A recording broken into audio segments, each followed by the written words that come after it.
Sejam todos bem-vindos ao canal do professor Alex Nina.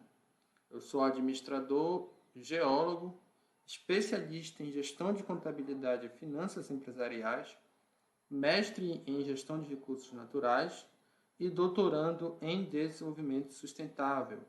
Essa é a nossa 13ª aula da disciplina de gestão ambiental empresarial. E nela vamos falar de diferencial verde. Então, se você gosta desse tema, vá logo curtindo e se inscrevendo no canal, que muita coisa boa vem por aí. Primeiro, o que é diferencial verde?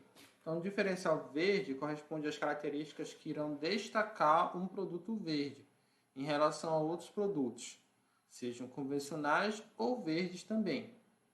Pode ser de duas formas: custo, preço mais baixo ao cliente, então as empresas competem por custo quando elas vendem os produtos a um preço mais baixo, ou valor, que é um benefício não copiado facilmente pela concorrência. Já falamos disso em outra aula, eu vou deixar no card aí da descrição. Vantagem competitiva no mercado verde. Uma empresa diferencia-se quando é capaz de oferecer algo valioso aos compradores e o faz de forma exclusiva ou minoritária no mercado. Ou seja, só ela faz ou só algumas poucas empresas fazem. Os produtos e ações da empresa devem estar em sintonia com as necessidades do comprador e com a sua cadeia de valores, favorecendo a percepção de valor pelo consumidor por meio do diferencial verde da empresa. Então, basicamente, a empresa verde ela vai buscar o diferencial no valor, primeiramente, e depois no custo. Em muitos casos, os clientes não conhecem bem o que é útil para eles.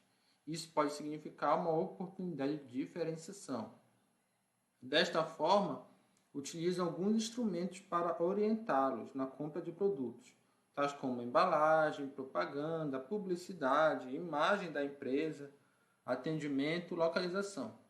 São chamados sinais de valor. Os sinais de valor serão tão importantes quanto o real valor de um produto em termos de diferenciação. Então, existe essa diferença de uso para sinalização. Muitas vezes o uso é uma coisa e a sinalização é outra, tal como aqui nessa figura, nessa imagem, é um gatinho e ele se vê aí como um leão ou um tigre.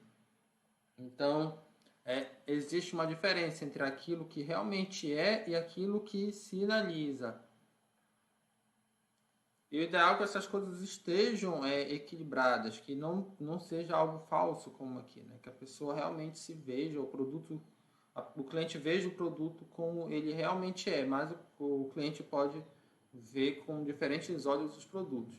O critério de uso associado ao valor real do produto, então aquilo que ele realmente é para um cliente. Alguns exemplos: o preço, o desempenho, menor tempo de entrega, essas coisas são associadas ao valor real. O critério de sinalização são associados ao julgamento do valor do produto.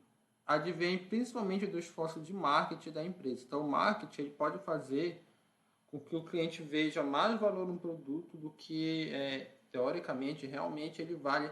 Claro, o marketing ele pode incentivar desejos no cliente e isso só que esse desejo ele tem que estar sinalizado. O cliente ele quer alguma coisa e o marketing ele vai sinalizar aquilo que o cliente quer, através de várias estratégias.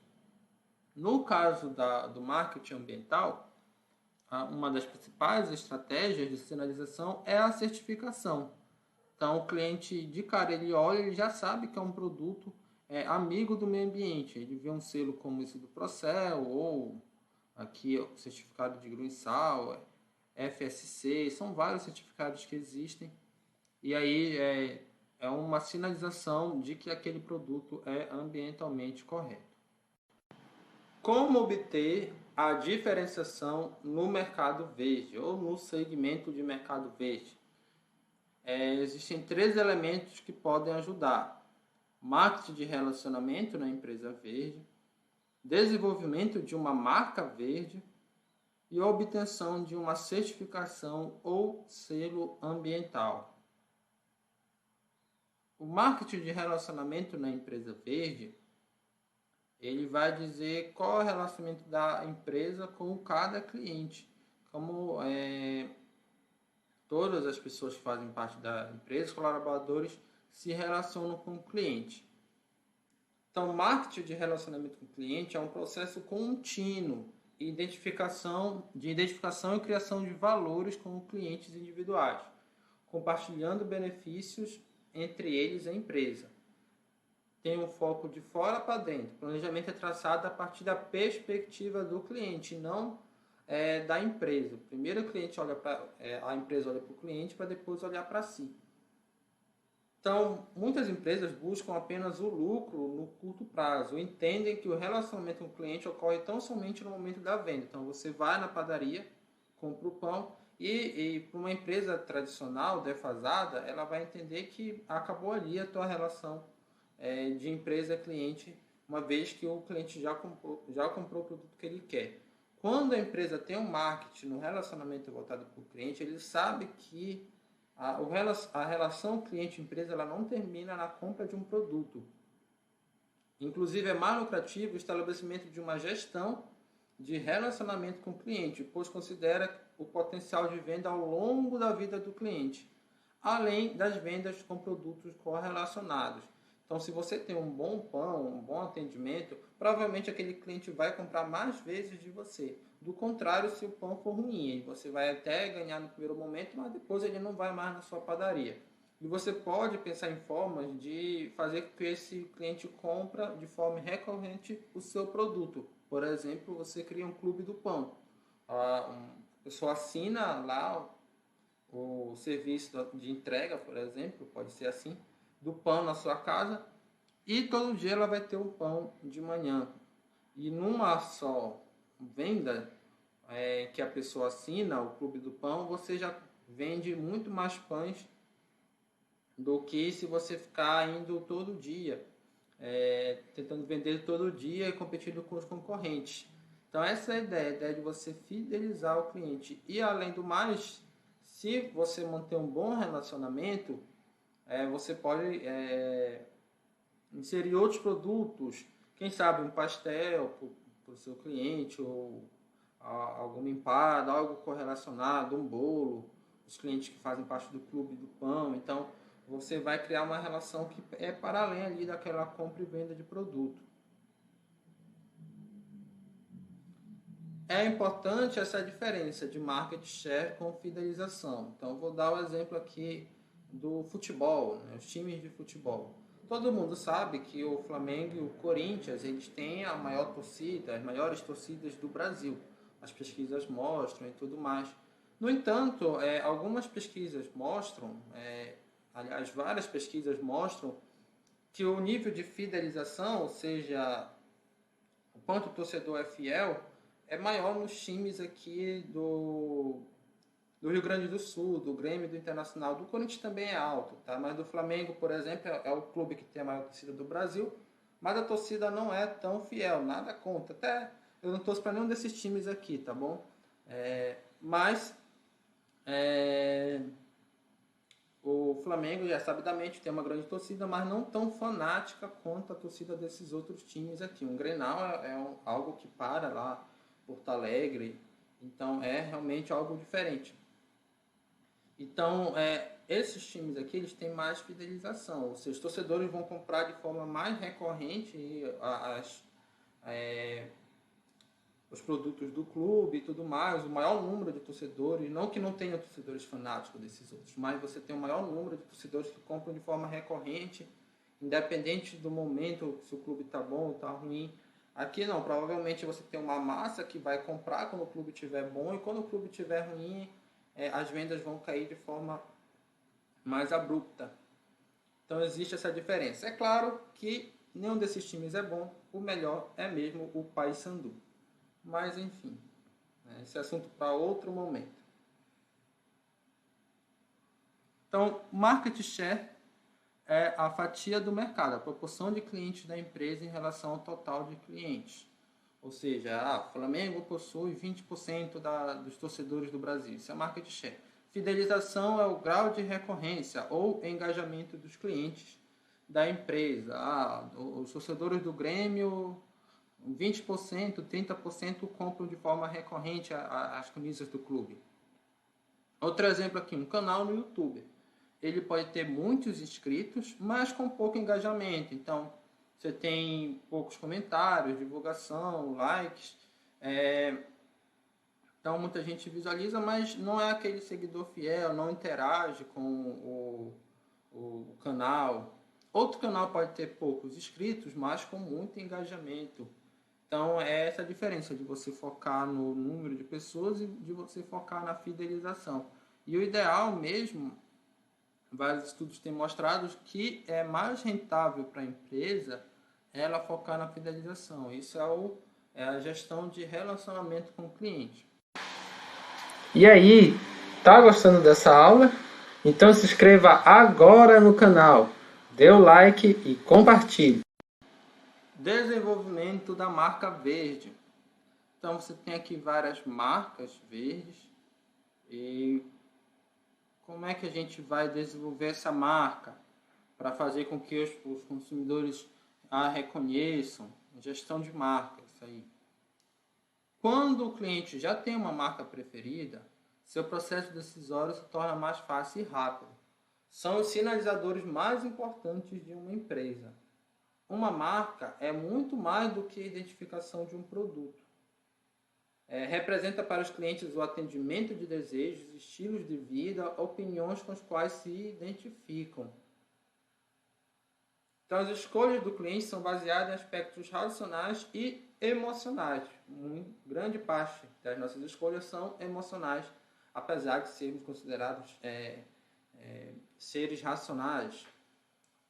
Uns podem usar menos o racional e outros mais uns podem usar mais o racional, os aspectos racionais, outros mais os emocionais. Então isso varia. Algumas pessoas são mais racionais, outras são pessoas mais emocionais. E a neurociência ela explica isso. O nosso cérebro está dividido em 3 grandes regiões: o neocórtex, o sistema límbico e o complexo reptiliano. E o neocórtex ele vai estar relacionado com esse aspecto racional, enquanto que o sistema límbico vai estar relacionado com esse aspecto emocional. O reptiliano é a sobrevivência. Então, o clássico exemplo da guerra das colas, Coca-Cola e a Pepsi. Desde lá da década de 70, a Pepsi sabe que em testes às cegas, ou seja, se você beber um refrigerante sem saber se é Coca ou Pepsi, as pessoas tendem a preferir a Pepsi. 60% das pessoas tendem a preferir a Pepsi ao invés da Coca. Então, nos testes da cega, a Pepsi é melhor. No entanto, a empresa que possui o maior market share e nível de fidelização também é a Coca-Cola. Isso é nível global. Nos Estados Unidos, até que isso muda. A Pepsi é mais consumida. Mas a Coca-Cola ainda tem aí a liderança, pelo menos na marca de refrigerantes. As empresas não são só de refrigerante. A Pepsi é uma empresa, inclusive, hoje com maior valor de mercado por conta de outros produtos. Mas a Coca-Cola, o refrigerante Coca-Cola, o que faz as pessoas consumirem mais a Coca-Cola é a questão emocional. A Coca-Cola já tem aí durante anos um marketing muito forte e você já tem um grande nível de fidelização. Pelo menos eu conheço uma pessoa que é a minha mãe, não abre mão de tomar Coca-Cola independente de qualquer outro refrigerante. Você tem e pessoas famosas, né, como o Bill Gates e o Warren Buffett, embora eles sejam dos donos da Coca-Cola. Mas é o fator emocional que faz nós, pessoas comuns, tomarmos mais Coca-Cola. É a questão da logo que nós estamos acostumados, comerciais do urso polar, a Coca-Cola que inventou o Papai Noel. Então, toda essa questão emocional que a Coca-Cola sabe lidar muito bem com marketing, e isso não é só um comercial ou outro, é isso que ela já vem fazendo há praticamente 100 anos, que faz com que ela tenha um grande número de pessoas adeptas que levam mais em conta, claro, a questão emocional, pois a ciência já mostra que racionalmente a Pepsi é melhor. No caso da marca verde, como é que é esse posicionamento? Vai levar em conta esses dois fatores, o racional e o emocional. O racional, ele é uma percepção da marca a partir de informações técnicas ao consumidor. Então, é aquele consumidor com um caráter mais científico, que vai olhar os dados de forma técnica para escolher um produto, bem como o menor impacto negativo ao meio ambiente do produto verde durante seu ciclo de vida. Então, um consumidor que faz uma análise apurada, um método bem determinado, ou então procura certificações que tenham essa análise mais técnica. Já o emocional, você vai transformar a marca em um meio de associar a experiência sensorial de contato com o meio ambiente. Você pode ter como exemplo a Body Shop, que é uma empresa que a gente entra na loja e já tem todo o ambiente é, simulando o ambiente natural. Ou então a empresa pode lançar um comercial com um apelo à natureza, à floresta, às águas, enfim, buscando não aquela informação racional técnica, mas um apelo emocional. Outro exemplo comum é dos pet shops. Você tem lá a questão dos animais, que é uma pegada muito forte nessa questão ambiental. E você tem um lado emocional muito forte para as pessoas que criam pet, né, cachorros e gatos, principalmente. Então, essas pessoas são muito apegadas do ponto de vista emocional com esses animais. Então, a empresa ela vai lidar com esses dois pontos. E claro, entre os consumidores verdes, você vai ter consumidores mais racionais ou emocionais.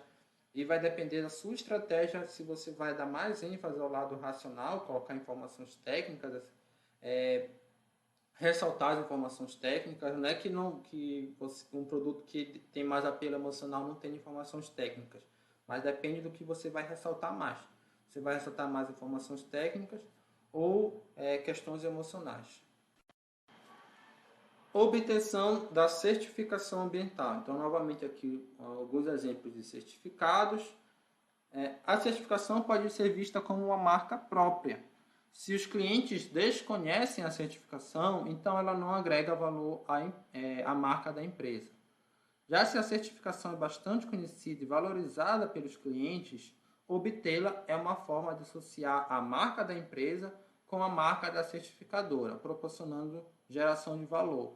Então, acredito que desses daqui, o que os consumidores conheçam mais seja o selo do Procel. Então, se o consumidor não conhece aqui esse selo, que inclusive é americano, mas o consumidor brasileiro não conhece, por exemplo, esse selo, ele vai olhar no produto e não vai ter nenhuma associação direta do que significa. Ele vai ter que pesquisar e muitas vezes o consumidor não tem tempo para ficar fazendo pesquisa. Procel não, provavelmente a pessoa vai ver esse selo numa geladeira e já vai saber o que é. Então, a questão da marca ser conhecida pelas pessoas da região. Isso eu estou falando de Brasil. Nos Estados Unidos, provavelmente esse selo aqui é mais conhecido que esse.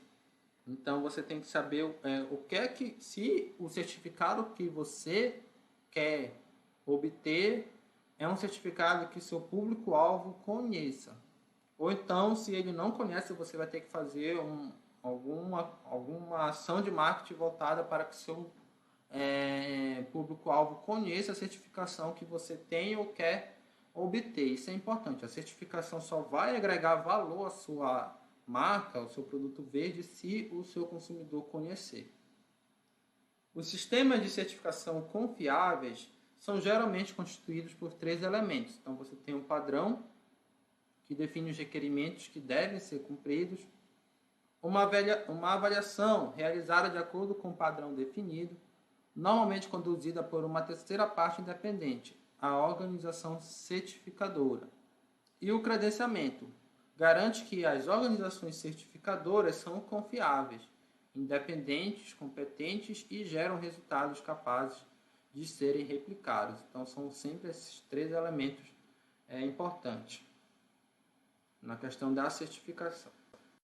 Padrões de processo e padrões de desempenho. Então, processo é o melhor caminho a seguir, um padrão de processo, ou seja, você seguir um caminho em detrimento dos outros. E desempenho é uma questão de você ter um melhor resultado no caminho que você seguir. Então, por exemplo, os atletas os corredores, eles sempre avaliam o desempenho. Eles já escolheram o caminho e agora vão avaliar o quão bom eles estão fazendo esse caminho. Então vamos para os padrões de processos. São os padrões típicos do sistema de gestão ambiental. Então são estabelecidos com base em sistemas documentados para implementar uma política ambiental. Eles não requerem nenhum nível mínimo de desempenho.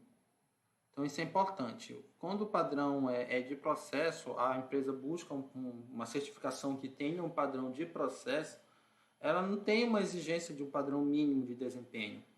Buscam apenas a conformidade com os níveis legais. Por exemplo, a ISO 14001. Então, ela vai avaliar se está conforme ou não está conforme, sem se preocupar o quanto está conforme ou o quanto está desconforme. O foco é no processo. Já os padrões de desempenho, aí sim, tem nível mínimo fixo de desempenho a ser atingido. O exemplo do Procel da eficiência energética. Você tem que ter aquele nível de eficiência para obter um selo A, por exemplo, que é o mais alto. A ecoeficiência ela vai ser um padrão de desempenho.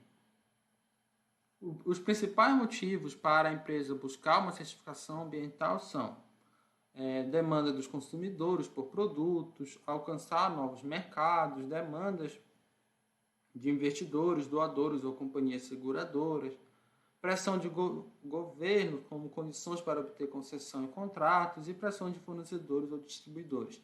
Nós falamos isso na terceira aula dessa disciplina. Eu vou deixar aqui no cards e também a playlist da disciplina na descrição. A empresa deve considerar se realmente a certificação é necessária e, a partir daí, decidir qual é o sistema mais apropriado. Algumas vezes, a decisão é fácil, pois os consumidores ou investidores podem especificar determinada certificação, ou pode não haver alternativas. Então, às vezes, é realmente fácil. Ou os consumidores já decidiram, já está muito claro, ou os próprios investidores, que é até mais comum, ou não tem alternativa. Outras vezes, no entanto, é difícil e envolve uma análise minuciosa dos prós e contras de diferentes alternativas. Ao tomar a decisão pela certificação, a empresa precisa estar ciente das etapas do processo, dos investimentos, dos prazos e requisitos necessários. Geralmente, quando a empresa opta por uma certificação, isso já é uma decisão do nível estratégico. Também falamos disso em outra aula. E, claro, toda decisão estratégica, a empresa precisa arcar com as consequências, seja positivas ou seja negativas. Não adianta dizer que vai buscar uma certificação se não se comprometer. Se no primeiro momento que os investimentos ficarem muito altos, você, por algum motivo, abrir mão e buscar uma outra coisa. Você tem que saber que os gastos de início vão ser altos, porque não vão ser gastos, vão ser sim investimentos. Tem que saber lidar com os prazos, os resultados não vão vir de imediato, e tudo isso tem que estar muito claro para a empresa que decidir por uma certificação. Então, essas são as principais referências utilizadas nessa aula. Você tem o livro Gestão Ambiental Empresarial, do José Barbieri, e o livro Administração Verde, do Ricardo Alves.